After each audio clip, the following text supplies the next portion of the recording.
Hi everyone, Soma simple দুনিয়া তোমাদেরকে অনেক স্বাগত। চলো একটা মেকআপ লুক তোমাদের সাথে শেয়ার করি। সেটা হচ্ছে সিম্পল একদম ষষ্ঠীতে আমি কি সেজেছি সেটাই শেয়ার করছি। ফার্স্টে দেখো, আমি অ্যাশ কালারের যেহেতু সালোয়ার পরেছি, আমি অ্যাশ কালারের কিন্তু চুড়ি ফুড়ি পরে নিয়েছি। এখানে অ্যাশ কালারের আমি কিন্তু একটা ঘড়ি পরেছি, মানে রিস্ট ওয়াচ পরেছি। একদম সিম্পল সাজ। হয়তো দেখলে ভাববে যে এটা আবার কী সাজ। আর বারবার যে দেখছো আমি এখানে আসছি, আমি যেহেতু একা ক্যামেরাতে ভিডিওটা করছি, তো সেই জন্য একটু প্রবলেম হচ্ছে। এখানে দেখো আমি অক্সিডাইজের ইয়াররিংস পরছি। আর একদমই সিম্পল একদম সাজ। আবার যেহেতু ড্রেসটার সাথে আমি ম্যাচ করেছি, এক হাতে আমি কিন্তু মেটালের চুড়ি পরেছি, এক হাতে আমি ঘড়ি পরেছি, আর অক্সিডাইজার কানের পরেছি। এবার আমি দেখো অক্সিডাইজার যে নোজপিন কিনেছি সেটা কিন্তু আমি লাগিয়ে নিচ্ছি।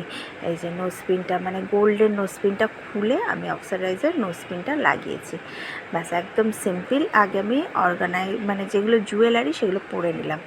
তারপরে দেখো এখানে আমি যেহেতু আমি খুব ফুল মেকআপ করি না, আমি একদম সিম্পল মেকআপ করি, কারণ ফেসেস কানাডার আমি অ্যান্টি এজিং যে ফাউন্ডেশনটা আছে সেটাই আমি ইউজ করছি। ভীষণ ভালো, খুবই ভালো, খুবই ভালো।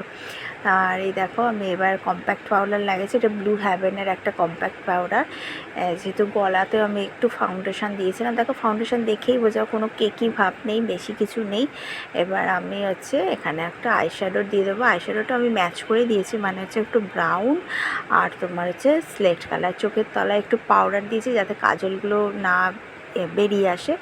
আর দুটো লিপস্টিকে, একটা পপ সুগার আর এলিপটিনের লিপস্টিকে ম্যাচ করে লাগিয়েছি। আর এই যে আমার ফাইনাল লুক কেমন হয়েছে কমেন্ট করে বললো। একদম সিম্পলভাবে সাজ করেছি, একদম সিম্পল সাজ। হয়তো তোমাদের ভালো লাগবে কিনা জানি না, কিন্তু কমেন্ট করে অবশ্যই বলো।